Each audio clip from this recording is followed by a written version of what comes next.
नौकरी के लिए जाते हैं उनको वो भी नहीं मिलती है। और हमारी रियासत में 18.5% बेरोजगारी है जो मुल्क में सबसे ज़्यादा है। आपके पास तो आप ज़बान अपनी इस्तेमाल कर सकते हो, अपना कलम इस्तेमाल कर सकते हो, बाकी तो प्रोटेस्ट का तो सवाल ही पैदा नहीं होता है। अभी आप मुल्क में देखिए जहाँ बदतर से बदतर हालात भी हैं वहाँ भी लोग आके प्रोटेस्ट करने का हक है उनको। तो यहाँ तो आपको प्रोटेस्ट करने भी नहीं देते। अगर आप पीसफुल प्रोटेस्ट करना चाहें किसी चीज़ के खिलाफ उसकी बात भी नहीं करना देते हैं, करने नहीं देते हैं।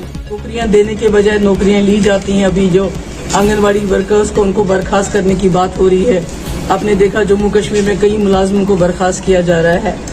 तो नौकरियां देने के बजाय ली जा रही हैं। यहाँ का जो भाईचारा है कहीं ना कहीं उस पर भी जो हिंदू मुस्लिम इकट्ठे रहते हैं उस पर भी कहीं ना कहीं जो कम्युनल जमातों का जो जमावड़ा है वो उस पर भी अटैक करना चाहते हैं। लोगों की पगड़ियाँ उछाली गई, लोगों का तशफ़्फ़ुज़ छीना गया और उसके बाद जो तरक्की का ढोंग ये मचा रहे हैं, बता रहे हैं।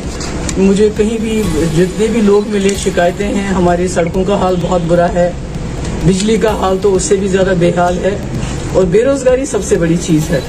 कि पहले तो जैसे आपको याद होगा मुफ्ती साहब के टाइम में रहबर तालीम टीचर लाखों की तादाद में हमने एम्प्लॉय किए थे, उसके बाद रहबर सेहत, रहबर ज़राअत, आज तो कुछ भी नज़र नहीं आ रहा है। यहाँ तक कि जो बॉर्डर्स पे बटालियंस बनती थी वो भी बिल्कुल बंद हो गया है।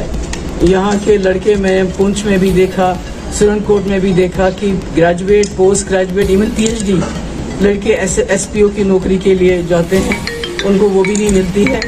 और हमारी रियासत में 18.5% बेरोजगारी है जो मुल्क में सबसे ज़्यादा है। जो बिल्कुल जो पहले के बरक्स है, जब 370 था, तो मैं समझती हूँ कि जो 370 ये सिर्फ यहाँ के तशक्कुस की रखवाली नहीं करता था, बल्कि हमारी ज़मीनों की, हमारी जो नौकरियाँ हैं, हमारे हर चीज़ की ये रखवाली करता था।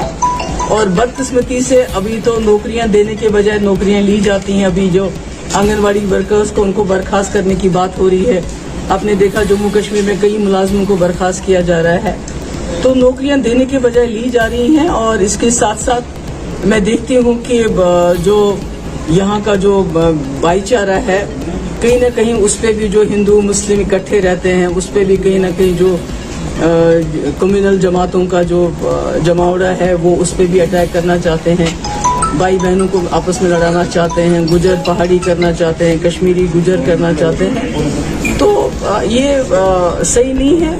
और मैं समझती हूँ कि इससे कुछ हासिल होने वाला नहीं। यहाँ भी खौफ है, यहाँ भी डर है कि बात करेंगे तो पकड़ के ले जाएंगे। हमें जाना होता है तो उनकी मर्जी नहीं होती है तो बाहर से ताला लगा देते हैं, गेट पे बंद कर देते हैं। तो हम क्या कर सकते हैं? आपके पास तो आप ज़बान अपनी इस्तेमाल कर सकते हो, अपना कलम इस्तेमाल कर सकते हो, बाकी तो प्रोटेस्ट का तो सवाल ही पैदा नहीं होता है।